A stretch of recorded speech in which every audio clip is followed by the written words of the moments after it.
What's going on, y'all? Welcome to episode 36 of the Fight Night Forecast, where we highlight, recap, and cover all things boxing. Welcome in to Fight Night Forecast's first ever night stream, baby. She at the night stream, yeah. You feel me? We're at the night stream, baby. I thought maybe tonight had been a little late. I'm in my head, I'm like, man, maybe it's a little late to be coming on here, but I already know about 50% of y'all here with me in the US, we're snowed in tonight. You know what I mean? You're either snowed in, or it's freezing outside, or I don't know, maybe you're in Miami and it's warm. I don't know. But nonetheless, hopefully we get some people tuning in. Chat views are open. So go ahead, hit me in the chats, let me know. Hopefully we get a few people hopped in on this cold, snowy night. We're going to talk about a little boxing. I know y'all see the thumbnail. It's time for Beterbiev and Bivol, and we're going to get right into it. Unlike I normally do. I normally like to make y'all wait a little bit into the episode, but we're going to cover this past weekend of boxing, and that's exactly what the thumbnail is. So let's get to it, man. Let's get right into it. This weekend we had Smith and Callum Smith and Beterbiev. They showed down. Man, I was really excited for this fight. A lot of people knew that going into it. I had big expectations for it. I think, I don't want to say it didn't live up to it, because I told you guys I was okay with either guy winning. Either guy winning was fine with me. I already had people coming in on me from last episode on my predictions, and for you guys who didn't watch last week, I predicted a decision. I thought it was going to go to decision. I was just basing that off of Callum Smith's performance against Canelo. I was basing it off of Callum Smith's camp that I had seen. It seemed like he had a really good camp. He's been working with Buddy McGirt, and I thought Beterbiev may have slowed down just a little bit. Maybe. Like, it was just in my head, I thought maybe he slowed down just an inch. But he didn't. Matter of fact, I'm gonna let my boy Eddie Hearn talk to y'all real quick about what he thought. Because I saw this interview with Eddie Hearn, and I was like, man, this is funny, man. Because he just, you'll see here in just a second, he literally just talks about how he is just inhuman. Put this up here for you right quick.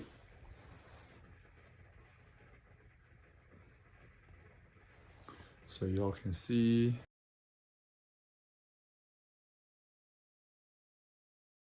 Here we go right here. I got Eddie Hearn on what he saw on Saturday night. Well, what did you make of what we saw in the ring tonight? Just like you're fighting a guy that's not human. He's not breathing. Every shot hurts. Even in the clinches, you see how strong he is. I'm not sure I've seen anything like it before, really. It's like he's not right. It's just like it's an unfair advantage. Great fight. I thought Beterbiev was good defensively tonight as well. He was a lot more switched on and sharp, because I think he knew about the power of Callum Smith. Callum had a good second round. Even in the sixth round, I thought he started to Callum was just making a small dent. But the problem is, as I said earlier, you just can't take the hammer off Beterbiev. You can't continuously take punishment. And I completely agree with that. I think that Beterbiev came in, he was ready to go. I think he was a lot better defensively than we've seen him in the past. And I think that Callum Smith got a few licks off. I think Callum Smith won the second round. I think Callum Smith won the sixth round. I believe the judges' scorecards had for sure the second. I'm not sure about the sixth. I don't remember seeing that, but I know for sure they had the second round. I'm pretty sure scored to Callum Smith. But you have to win more than 2 rounds against Beterbiev, to even make that fight look decent. But you could tell immediately Beterbiev, he bridged the gap. Like I said last week, the biggest thing that Callum Smith had to do was use that frame and use that reach and work behind his jab and not stay in that middle ground. Like I said last week, he either had to close the gap and get on the inside, or he had to keep it on the outside. And, I think that Beterbiev came out of the gates literally immediately in like the first and second round, started closing that gap, and Callum Smith in the post-fight interview, man, he was all banged up, but he was talking about how he's like, man, even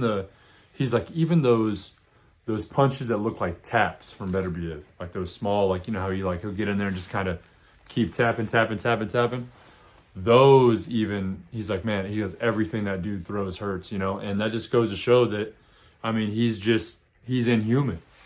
Dude's scary, and he's showing no signs of slowing down. And something I wanted to mention on that, people saying he's not showing a lot of signs of slowing down. I think he's got a style that is, I don't want to say age-proof, but is age-friendly. I think he's going to continue to age-friendly.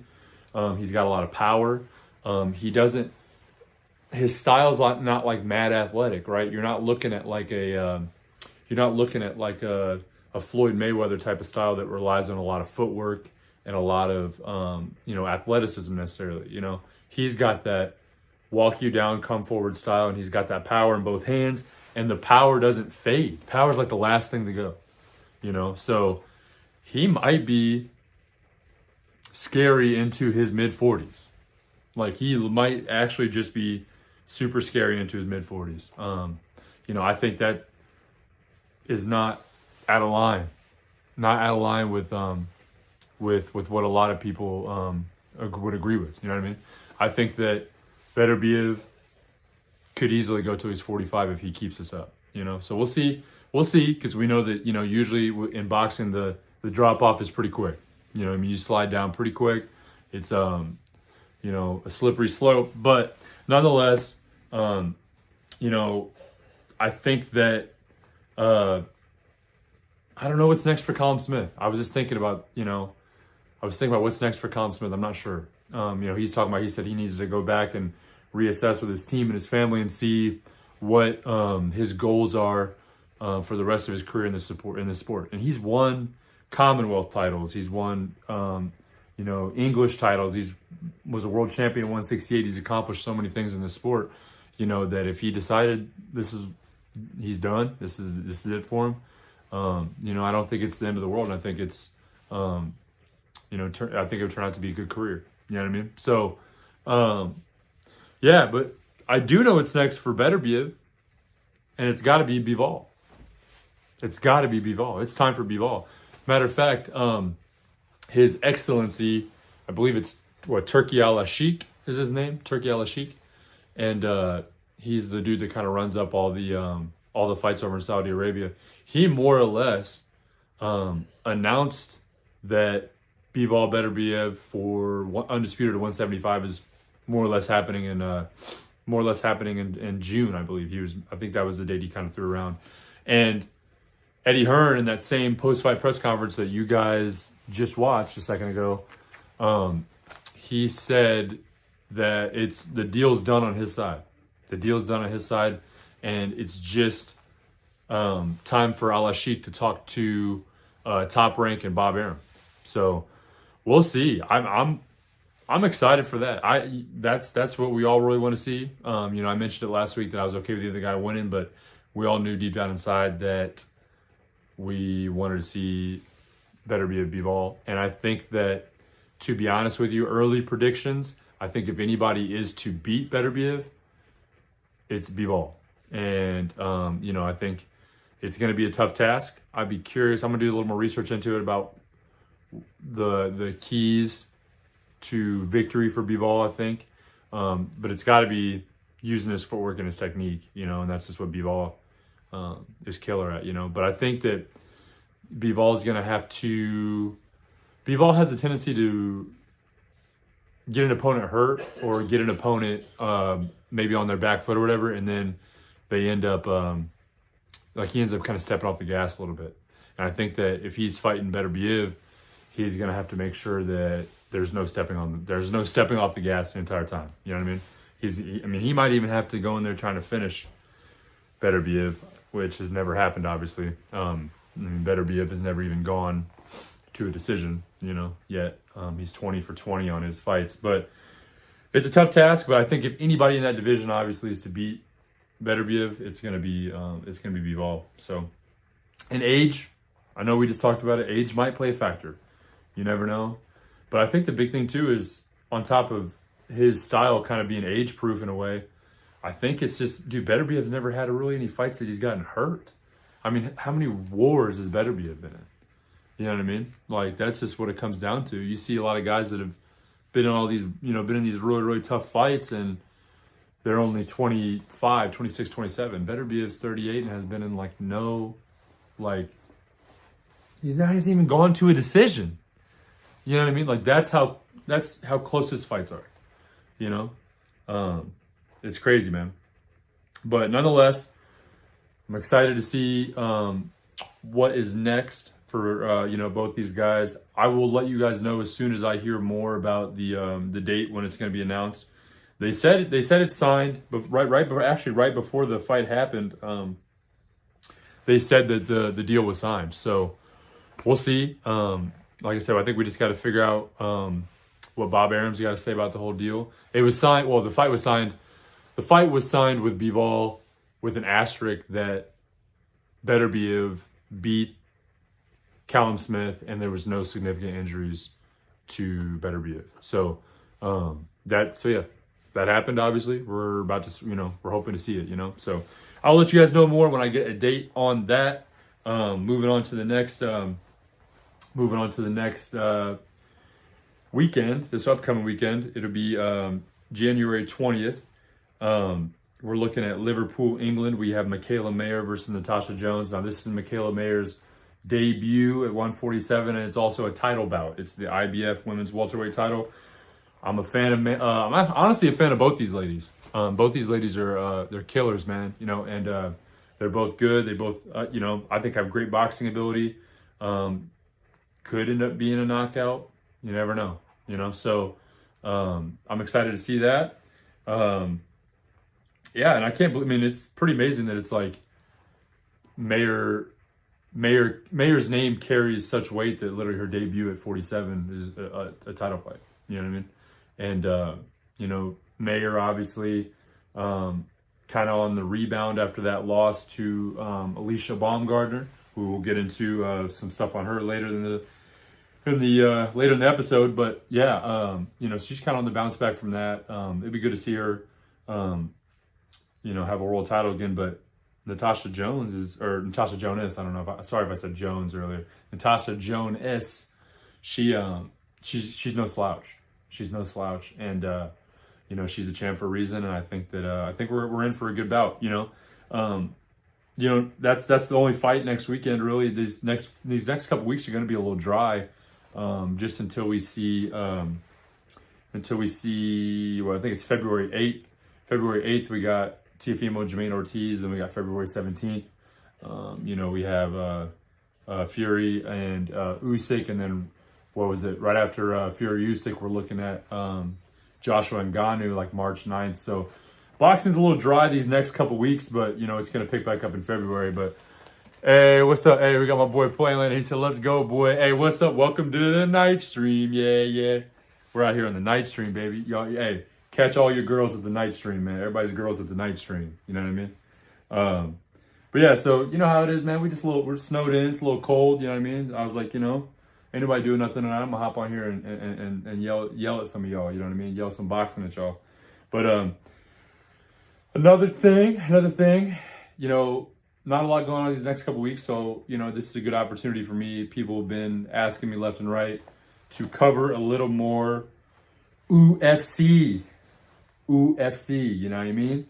But let's see, almost to 1,000. How long? Hey, I'm predicting this. Fight Night Forecast loves his predictions. I'm predicting by the end of next week we're at 1K. At the end of next week we are at 1K. Oh, predictions on what date? I like it. Let's go. I'm gonna go January 23rd. I'm gonna hit 1,000 on January 23rd. That'll be 8 days. I think within 8 days, I think we can hit 1,000. We're at about 875 right now. I just posted a short right before this, so I don't know. It could be going viral right now. I have no idea. I'm you boys out here giving you the news. But I'm gonna say January 23rd FNF hits 1,000 subscribers. That's what I'm going for. And if I'm right, man, oh man. Nonetheless, even if it doesn't hit on that date, man, I'm hyped that we're even that close. I'm hyped that we're even talking about it. Like the fact that we're so close to 1,000 subscribers is just beyond me, bro. So I'm so hyped. Thank you guys so much always for tuning in, man, and rocking with me, man. There's so many people that give me love, and I do it because I love the sport of boxing, man. But I love I love coming on here talking to y'all as well, man. Just bringing y'all what's going on.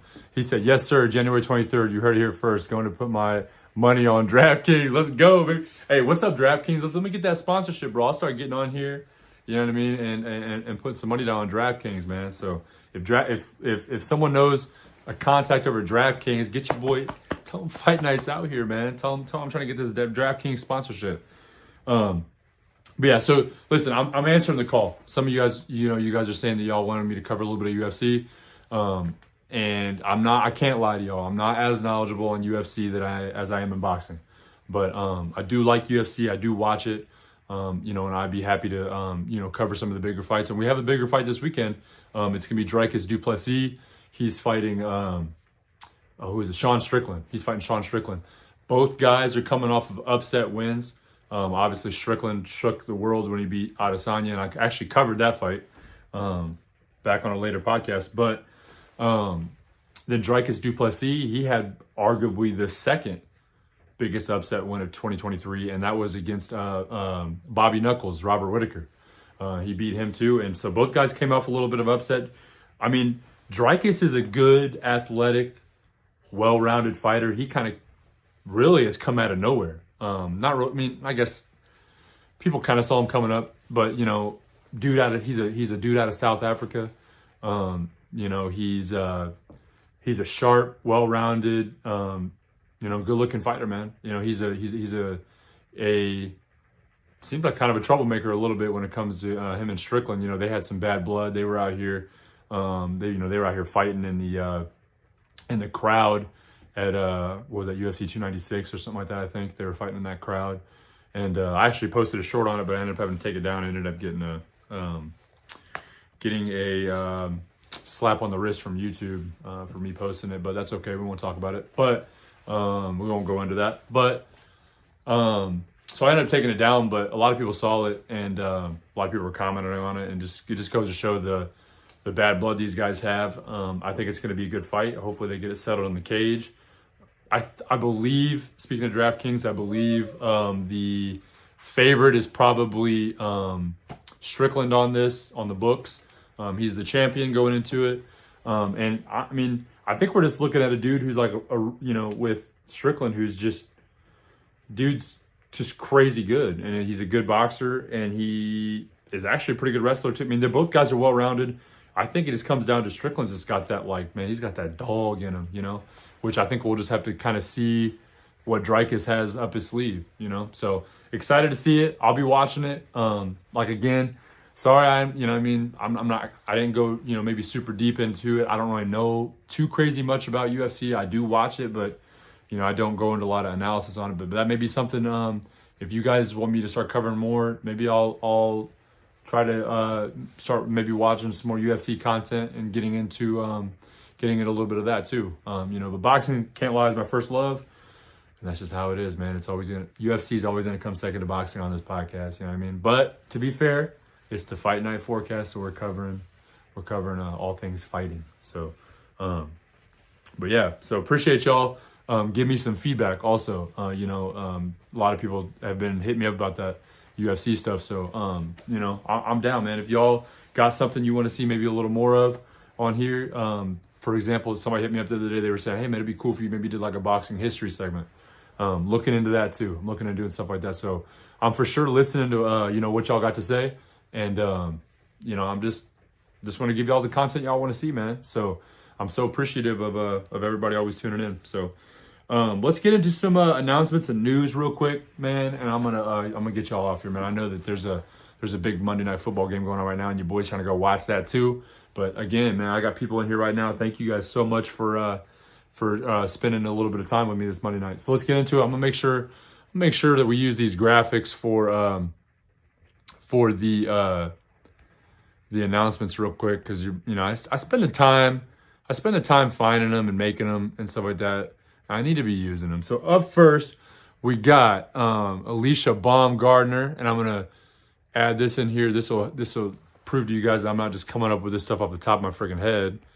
And it's I believe this is Michael Benson, who's he's a big boxing guy for you guys that follow boxing media. You got Michael Benson here. All right, so let's talk about this. So back, it would have been like the summertime, something like that. Alicia Baumgardner was hit with she was hit with a it was back in July, I believe, positive drug test. And a lot of people were hating on her, saying, she's a cheater, this and that, woo woo woo. So let's read this here real quick. Michael Benson tweeted on, or I guess X'd. I don't even know what you call it now. X'd. He put on X, posted on X. The WBC have found Alicia Baumgardner not guilty of intentionally ingesting a banned substance for performance enhancement purposes in their investigation into her positive drug test. So she will remain the WBC super featherweight world champion. Statement says there was no conclusive justification. Hold on, my chat view is actually getting in the way. No conclusive justification to reject the accuracy of the adverse finding, but evidence and arguments do not conclusively support Baumgardner's intentional ingestion of mestrolone for performance-enhancing purposes. Boom, got it right there, man. She popped hot on that, but they're saying pretty much that it's not intentional. So they were looking at stripping her of that, and obviously she's looking to fight the GWOAT, Clarissa Shields. I know a lot of you guys that follow boxing media probably saw the little scuffle they had on the plane where they were, videoing each other, and they were, going at each other back and forth, saying they were filing each other and all that stuff, and they want to fight. I think it's a good build up. I think it'd be cool if she can get Clarissa Shields, if she can get down to 147 and fight Baumgardner. I'm here for it. I think if it's in a much higher weight class than that, we're looking at a little bit of, I don't know, because Baumgardner is not a really big fighter by any means, so like weight wise. So I don't know. Seeing her any higher than 47 might be a long shot, but if Clarissa Shields thinks she can get down there, then I'm here. I want to see it. I want to see the best fight the best. I know y'all do too. So yeah, we got that. She's looking to fight Clarissa Shields, so she's clear to that. So that's going to help the case, I think, a little bit more. We got Floyd Mayweather.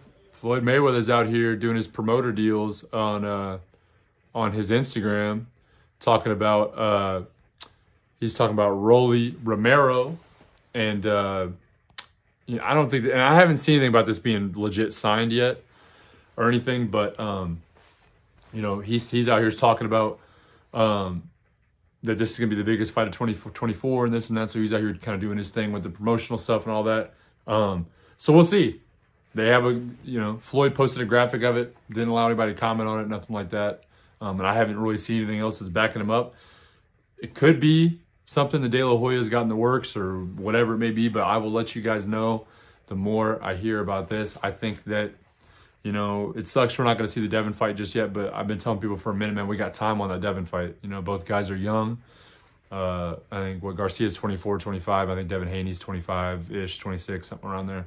So we got time to see that, man. But, this would be for the WBA lightweight strap that Rolly has, that he won off of Ishmael Barroso, who I believe now is, since he had that upset win last week, he's like a interim title holder or something at 140. So, yeah, but nonetheless, could be seeing this down the pike. I'm imagining it'd probably be around May or summertime, something like that. If it happens, that's when we probably see it, I'd assume. But we'll get rid of that there. Inoue is going to be back in the ring in May against who was it? Neri? I'm not sure. I didn't even really see his first name. But he's in. I'll have to look into that. I'll have to see. I haven't heard much about the Neri dude.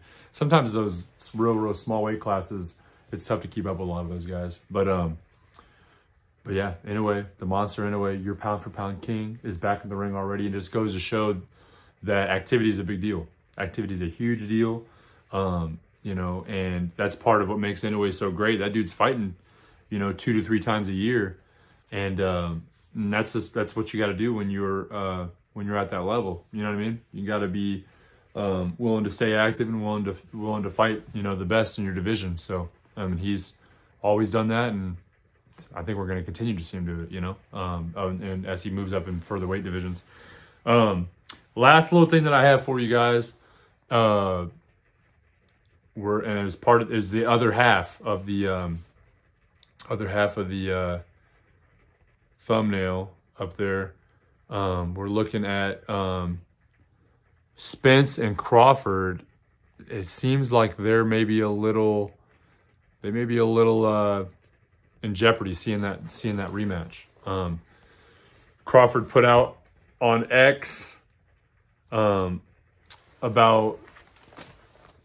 So this is in response to Errol Spence having the eye surgery, which I'll show that video to you guys in just a second. But you know, a lot of people are saying that you know, Spence wasn't fully able to fight. You know, he was handicapped with the cataract in his lead eye, all that stuff. And you know, this was Terrence Crawford's response to it. Terrence Crawford, he X'd out. He said, "I done heard it all now, Errol Spence Jr. It's okay though."